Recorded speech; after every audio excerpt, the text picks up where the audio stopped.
Some people are disappointed when they first see the most famous painting in the world.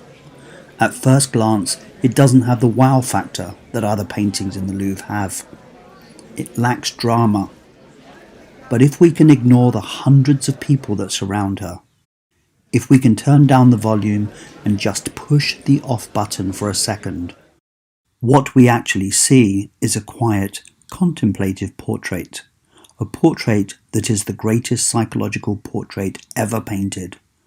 A portrait so ahead of its time that centuries later we are still trying to figure it out.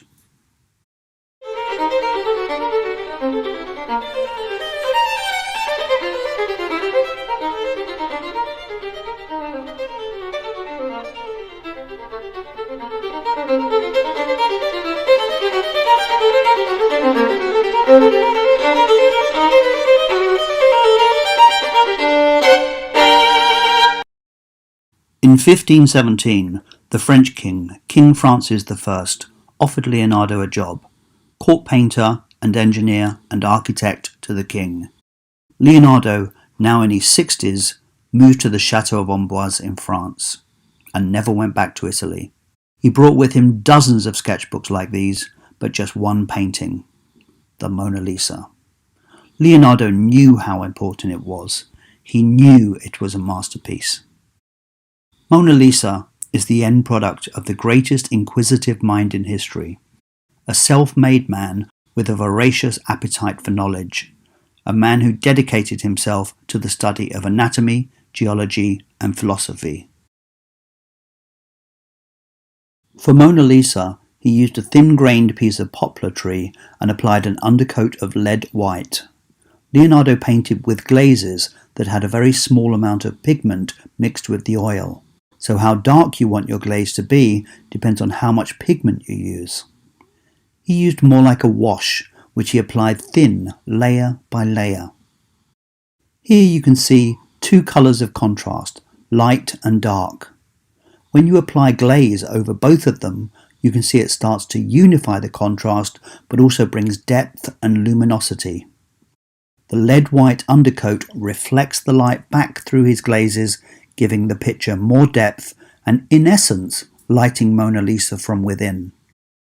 As we move around the painting, that light shifts around. He used tiny, almost invisible brushstrokes applied super slowly over months, or in Mona Lisa's case, years. By contrast, on her skin, the brushstrokes were applied in an irregular way, and that makes the grain of the skin look more lifelike. All of these techniques, pioneered by Leonardo, bring the painting to life. Actually, let's start with what she's not wearing. When was the last time you employed a professional photographer? The answer is usually a wedding or a prom. What were you wearing in your prom photo? Your best clothes? Your best jewellery? Of course. Being painted by one of the most celebrated and in-demand painters of the day is your chance to really show off. And yet Mona Lisa is stripped of all the usual high-status symbols. Her clothes are nothing special. They tell us nothing. Instead of the usual flamboyant, expensive outfits we usually see in commissioned portraits of the aristocracy, hers are pretty simple for a wealthy woman. Along with the complete lack of jewellery and the simple hair, they serve one purpose and one purpose only.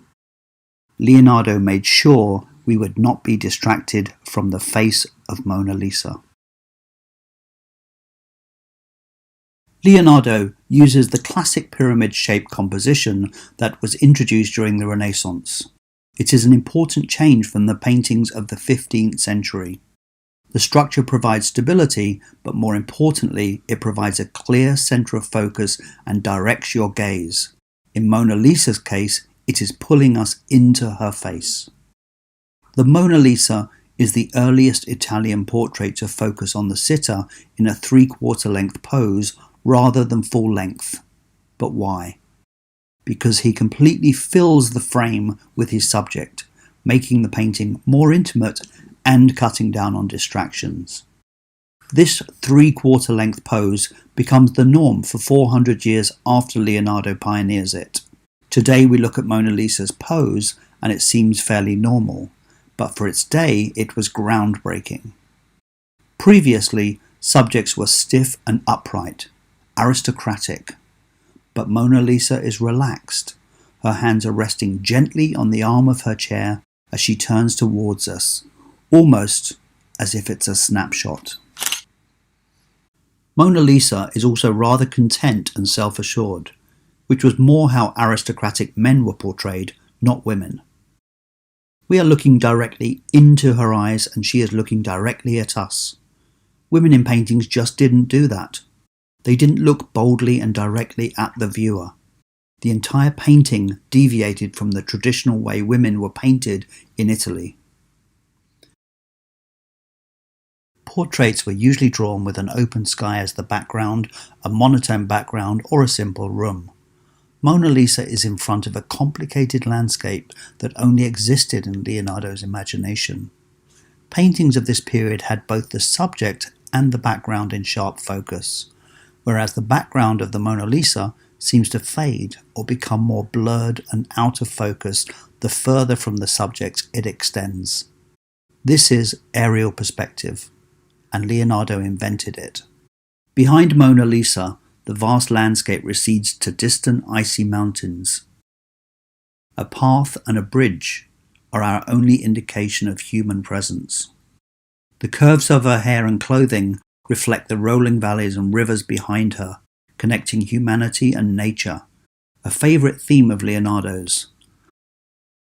The earth seems to twist like her torso. Look at the river on the right. It flows into the scarf over her left shoulder.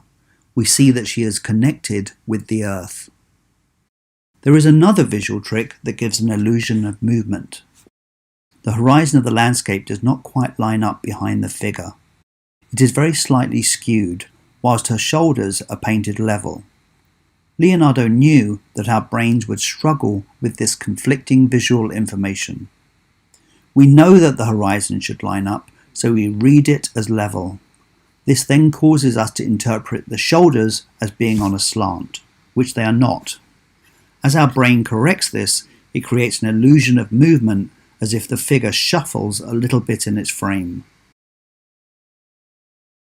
The effect only works with paintings, not sculptures or real life, since the elements of perspective and light and shadow are fixed in a painting and don't change. They look the same no matter from what angle you look at it. It's a real phenomena, but not unique to this painting. The first technique he invented was sfumato, meaning smoky. Sfumato is a blending technique for softening the transition between colours to make sure there are no sharp, unnatural lines. Through layers and layers of those thin, semi-transparent glazes, he blended everything sfumato style. His brushstrokes so subtle as to be invisible to the naked eye. In essence, the sfumato technique takes painting one stage further. It allows us to look at a painting the way our eyes work tonally. It allows depth of field never seen in a painting before Mona Lisa. We can see what a master of the sfumato he was when we look at the shading around Mona Lisa's eyes. The other technique he invented is chiaroscuro, from the Italian for light-dark, where he contrasts prominent shades of light and dark to create the illusion of three-dimensional forms. Seeing Mona Lisa for the first time 500 years ago must have been astonishing. Then there is the smile that pulls everything together. Before, during, and long after the Renaissance, artists did not paint their subjects smiling. When you think about it, portraits are generally very serious. It's easy enough to smile for a few minutes, but not for the weeks, if not months, it takes to paint a portrait. Leonardo kept her happy, though, by employing musicians and jesters. Look at her for a while. Really look into her eyes. First she is smiling, and then she's not. The smile comes and goes as we scan the face, but when we look away, the smile lingers.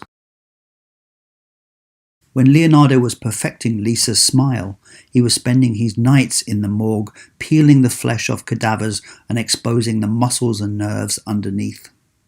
He became fascinated by how a smile works and analysed every possible movement of each part of the face, working out the origins of every nerve that controls every facial muscle. We can see this research in his anatomical drawings. Here we see puckered lips, pouting lips, the muscles that move the mouth. Then, almost forgotten at the top of this page, is a simple drawing of a gentle smile, sketched lightly in black chalk. Even though the fine lines at the end of the mouth turn down slightly, the feeling is that the lips are smiling. This simple anatomical drawing is the beginning of Mona Lisa's smile. Astonishingly, Leonardo already knew from his optic studies that light rays do not come to a single point in the eye, but instead hit the whole area of the retina. And this is the key to her enigmatic smile. In the year 2000, Dr. Margaret Livingston, a Harvard neuroscientist, discovered that Mona Lisa's smile comes and goes because of how the human visual system is designed, not because the expression is ambiguous. She explained that the human eye has two distinct regions for seeing the world. A central area called the fovea is where people see colours, read fine print and pick out details. And the peripheral area surrounding the fovea is where people see black and white, motion and shadows. When we look at a face, we spend most of the time focused on the other person's eyes. So when a person's centre of gaze is on Mona Lisa's eyes, the less accurate peripheral vision is on her mouth. And because peripheral vision is not interested in specific details, it also picks up shadows from Mona Lisa's cheekbones. This is where both his sfumato and chiaroscuro techniques come into their own. As we look into her eyes, the shadows and tones suggest the curvature of a smile. But when your eyes go directly to Mona Lisa's mouth, your central vision doesn't see the shadows, and she isn't smiling, smirking at best.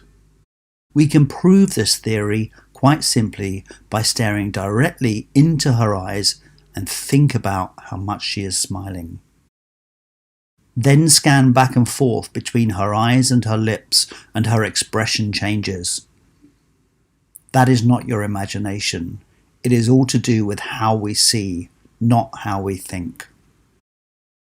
The genius of Leonardo is that he understood this 500 years ago.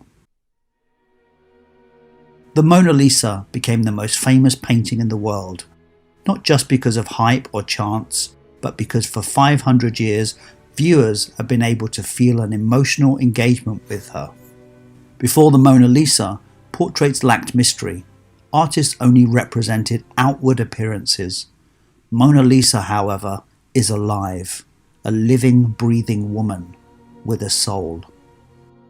When you stand in front of the Mona Lisa, you are looking at more than just a portrait of an individual. You are looking at the accumulated knowledge of a genius who blended art, science and magic to create a profound meditation on what it means to be human. Whether she is Mona Lisa, La Gioconda or La Joconde, she is the face of a revolution in art.